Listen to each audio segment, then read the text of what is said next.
Donald Trump bir azadlıq layihəsi deyə bir layihə irəli sürdü və Fars körfəzində ilişib qalmış, qapalı vəziyyətdə qalmış, fevral ayının 28-dən üzübəri, yəni Hörmüz boğazı İran tərəfindən bağlanandan sonra 670 gəmi və tanker Hörmüz boğazında və Fars körfəzində ilişib qalıbdır. Ekipajın çoxunun suyu yoxdur, yeməyi yoxdur, ehtiyatları bitibdir. Amma bu İranın vecinədirmi? Deyil əlbəttə. Amerika Birləşmiş Ştatları həmin 670 tankerin və gəminin oradan çıxardılması əməliyyatına başladı və dünən üçün bu əməliyyatlar həyata keçirilməyə başlayan kimi İranın bu sepahı Cənubi Koreyanın bir gəmisinə, bir tankerinə zərbə indirdilər. Şükürlər olsun ki, insan tələfatı olmadı. Amma dərhal da Amerika işə keçdi.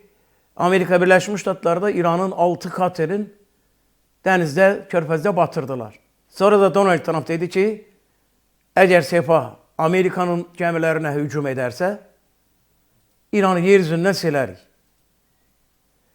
İranın sepahı da deyir ki, əgər Hörmüz boğazından Amerika gəmiləri, o esminestlər, hansısa tankerin, başqa dövlətlərin gəmilərin müşayiət edib keçirməyə baş vursalar, onlara zərbə indirəcəyik.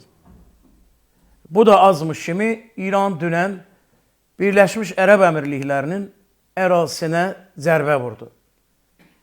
19 ballistik raket və dronla. Yəni bunlar özlərinə yığışmırlar. Və deyirlər ki, Birləşmiş Ərəb Əmirliklərinin ərazisindən güya Amerika Birləşmiş Ştatları İranın ərazisində kəşfiyyat aparır.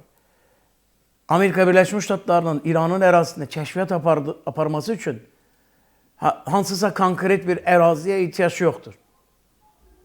Zaten İranın içində İsrailin və Amerikanın kifayət qədər casus şəbəkəsi vardır. Peyk kəşfiyyatı vardır. İranın içi çalatı nə varsa hamısı Amerikanın və İsrailin əlindədir.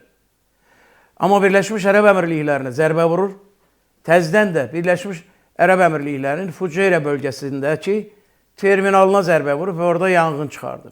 Birləşmiş Ərəb Əmirlikləri, təbii ki, Birləşmiş Ərəb Əmirlikləri cavabı verəcəyi söyləyir və Xarici İşlər Nazirliyi, Əmirliklərin Xarici İşlər Nazirliyi bu cür bəyanat yayıbdır ki,